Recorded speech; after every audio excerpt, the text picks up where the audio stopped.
Hi guys, welcome to show 3000. This is Jajuan Burley story part 1. Let's get to the juicy stuff. Okay, so as I'm reading through the document, I'm going to break down and explain some things and also break down some laws that were broken in this report as well. The Fort Wayne Police Department Vice and Narcotics Division received drug tips on the residents of West 4th Street of Fort Wayne, Indiana. These 4 separate anonymous tips were received between the dates of July 5th and July 10th of 2023. The tipsters indicated that drugs and guns were being sold at this residence and listed the suspects. Now, I'm not saying this is true. This is just anonymous tips that came in on this property. I do not know why. But as you can see in this, Jajuan Burley's name is not mentioned in the early months of July.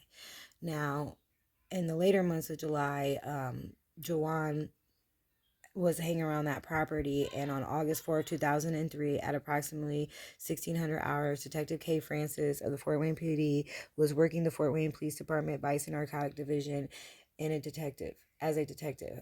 I was in full police uniform, patrolling in a black police vehicle equipped with emergency lights, sirens, and car camera system. Now, you guys, there is actually a law. It is 9-30-2-2 that states that a unmarked police vehicle cannot conduct traffic stops.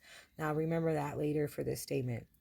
I went to the area of West 4th Street to conduct surveillance in relation to the drug tip. Detective A. Smith of the Fort Wayne PD was also in the area, and we observed a black Nissan Altima car parked in front of the residence.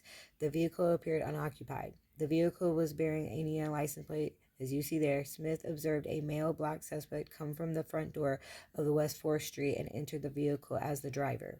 We followed the vehicle out of the area and observed it going directly to Marathon gas station at 422 Spring Street. Detective D. Dickey and Detective B. Gray assisted the surveillance after the Nissan arrived at the gas station. Upon arrival at the gas station, Lundy was observed approaching the Nissan and making an exchange with the driver of the vehicle through the driver window. Lundy then left the area. Detectives were familiar with Lundy from recent interactions with Vice and Narcotic Division under Fort Wayne PD. Now, that does not mean anything. Just because he has a history or a record does not mean anything at all. Lundy is a known drug trafficker. A traffic stop was conducted on Lundy's vehicle, which resulted in a search of the vehicle based on the investigation. No narcotics were found inside the vehicle during the search. However, Lundy was observed of having approximately $200 to $300 in cash in person. Now, first, the traffic stop itself was illegal because they didn't have a probable cause. Just because he talked to Jajuan at the gas station does not mean that they have a probable cause to conduct a traffic stop. As I showed you in recent videos, what the definition of probable cause is, there was not a crime being committed here, and still has not been proven to be on a body camera or a dash camera or anything like that. So just keep these things in mind. And again, no narcotics were found on this person. Immediately following Lundy's meeting with the Nissan, the driver of a Chevy Impala, Indiana plates, you'll see that, was observed getting into the front passenger seat of the Nissan and meeting with the driver. After a brief meeting, the driver of the Impala exited the Nissan and returned to the vehicle. The Nissan and the Impala left the area. The Nissan was last seen leaving the area, driving back towards the residence on 4th Street. Now, they're going to, watch what happens next. The Impala was tailed away from the area and a traffic stop was conducted by Detective Smith, Fort Wayne PD, 1830. During the investigation, narcotics were located. Now, mind you, again, no probable cause for this traffic stop, simply just because they had contact with Jajuan Burley. And what you guys will learn in later reports here and in later statements, Jajuan Burley was being targeted. Again, he was not in none of these tips up here. So originally the surveillance was on that property, on those suspects. Again, he was not involved in those tips, okay? But because of who he is and because that he has had previous incidents with the Fort Wayne PD, he was targeted that day. And you will later find out in multiple other reports that I am going to share with you that this is a complete cover-up and that traffic stop that was conducted on September 22nd was an illegal traffic stop. You will see multiple police statements be changed after hiring attorneys. One statement will say this. Multiple days later, another statement will say that, as they are trying to find probable cause and trying to find reasons to have even conducted the traffic stop that occurred on September 22nd in 2023 that led to all these incidents and things that you guys witnessed on the Fort Wayne News. So I ask that you guys hang on and enjoy the ride as I will show you all kinds of stuff. Now, let's get back to the bottom of this report. During the investigation, narcotics were located inside the vehicle. It was found to be 1.7 grams of white powdery substance that later field tested positive for fentanyl. The driver of the vehicle, Jason, advised me that he had just purchased this white powdery substance and believed it was heroin.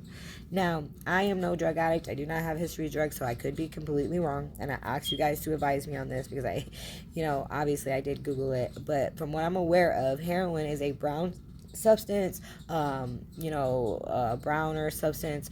Now they said they had a white powdery substance, so you're not gonna sit here and tell me that a regular drug user is not gonna know the difference between heroin and white powdery substance. All right, guys, join on for the next video. Thank you. Well, I know this. It's unacceptable. It's unexcusable for Luther Hospital to not have a toxicology report.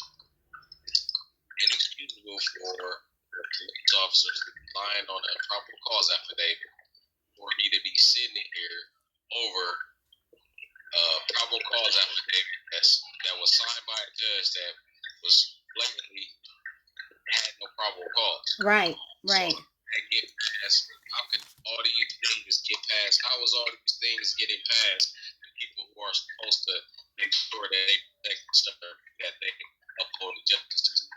Yep. These things are unacceptable. You know what I'm saying? Yeah. So, of course. Yeah, but getting to court, I need my lawyer. My lawyer still haven't came down here to see me yet. Yeah, he should have came and told you this stuff. Like, he should have told you that, like, okay, the judge received your letter. This is her correspondent to that or response to that. He ain't said nothing to you about that, which is crazy to me. I'm saying, like I said, it seems like the whole town is in on trying to cover up what exactly happened, why it happened, and how it happened. And you know what I mean?